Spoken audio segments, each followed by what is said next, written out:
전해드릴 소식은 한일 갈등 문제에 있어 한국과 일본은 미국을 탓하고 있지 않지만 이제는 그래야 한다는 미국의 언론사 뉴욕타임즈의 주장에 대한 내용입니다. 구독과 알림 설정으로 빠르게 BK 뉴스를 확인하시기 바랍니다. BK 뉴스입니다. 뉴욕타임즈는 동아시아에서의 미국의 더러운 비밀이라는 헤드라인으로 기사를 보도하였는데요. 오늘날 한국과 일본이 곤경에 처한 이유가 미국이 수십 년 동안 한국과 일본 사이에서 번갈아가며 한쪽만 편애하는 식의 행동을 해왔기 때문이라는 주장을 하고 있습니다. 동아시아, 특히 한국과 일본 문제의 저명한 역사학자인 미국 커네티컷 대학 역사학 교수 알렉시스 더든의 기고문인 이 기사는 지난 몇 달 동안 동아시아에서 미국의 주요 동맹국들인 한국과 일본이 서로를 공격해왔다며 일본은 한국의 무역 특권을 박탈했고 그 후 한국은 일본을 우호적인 무역 파트너 목록에서 제외시킨 결정을 했으며 북한의 핵미사일 프로그램을 포함한 민감한 군사정보 공유에 대한 일본과의 합의를 취소할 것이라는 발표를 했다고 현재까지의 한일 갈등 상황에 대한 간략한 전개를 설명하며 이에 대한 견해를 말하기 시작합니다.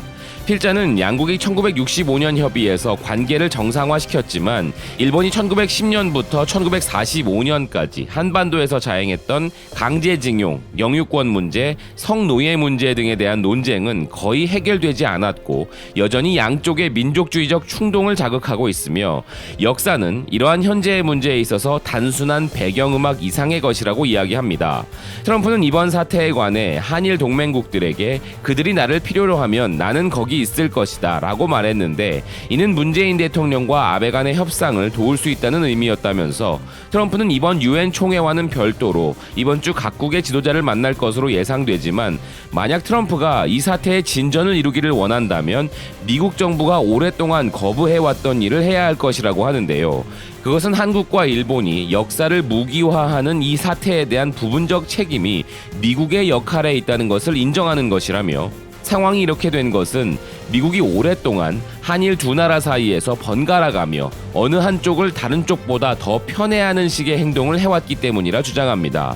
그리고 필자는 미국의 독자들의 이해를 돕기 위한 사실관계를 설명하는데요. 현재의 균열은 특히 전쟁 중 일본의 강제징용에 관한 한국의 주장을 해결함으로써 한국과 일본의 관계를 정상화하기로 했던 1965년 워싱턴에서 체결된 조약에 초점을 맞추고 있는데 일부 역사학자들은 전쟁 기간 동안 70만 명에서 80만 명의 한국인들이 일본에서 일하도록 강요받았다고 추정하고 있음을 설명하고 있습니다. 그리고 일본 정부는 1965년 조약이 강제 노동에 대한 보상과 관련된 문제를 완전히 해결했다고 주장하고 있는 반면 한국인들은 이에 동의하지 않으며 이번 파문은 2018년 말 일본 미쓰비시 중공업에 의해 강제징용을 당하였다고 주장하는 한국인 남녀 11명에게 배상을 청구할 수 있도록 한 한국 대법원의 판결로 인해 촉발되었다는 사실을 설명하고 있습니다. 이런 사실관계를 설명한 필자는 한국과 일본의 관계자들이 이러한 한일 간의 분쟁에 대해 지금까지는 미국을 탓하지 않았지만 이제는 그래야 한다고 주장하는데요. 필자는 미국은 그들의 안전 보증인이지만 그 후로 반세기 이상 지난 지금까지도 한일 양국이 싸우고 있는 그 역사적인 순간은 근본적으로 미국의 개입에 의해 형성되었다며 미국의 개입이 1965년 조약을 통해 일본과 한국의 오랜 불만을 해결하는 데 도움을 주었다는 주장이 있지만 미국은 편의상 한국과 일본 두 동맹국을 이용해 자국의 이익을 증진시킨 것이었다며 기고를 마무리합니다. 이 기사에는 결국 미국이 잘못 맺은 매듭을 풀어 결자 해지하라는 필자의 주장이 실려 있는 것인데요.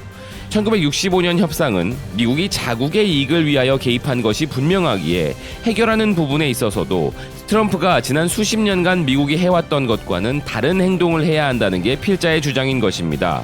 지금까지 BK 뉴스였습니다. 시청해주셔서 감사드립니다.